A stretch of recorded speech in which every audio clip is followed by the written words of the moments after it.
So rehab really is about what treatment is. A lot of people get confused that rehab is going to the hospital and being detoxed.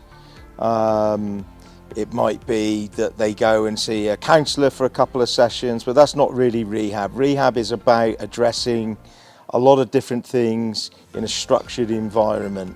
We don't just look at working with the client around about stopping their drinking.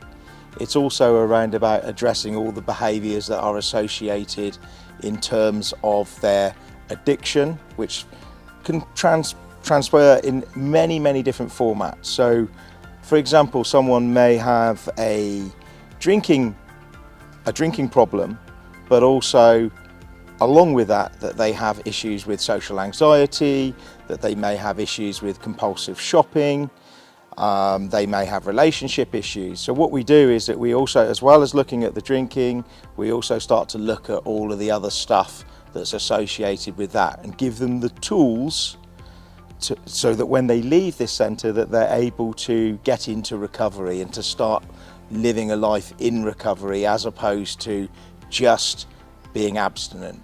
Yeah, because the rehab environment is a social microcosm whereby some of the behaviours that people would generally demonstrate if they were outside in their natural habitat, with all the best will in the world, even if they chose to comply and just act everything out in a healthy manner, somehow those unhelpful behaviours will manifest themselves here.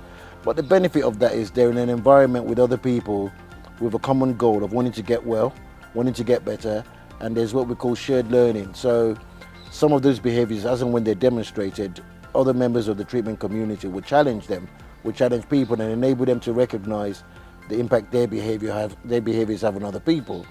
So in essence, the rehabilitation environment is a community of people all aiming for a common goal of addressing their substance misuse and the associated behaviours.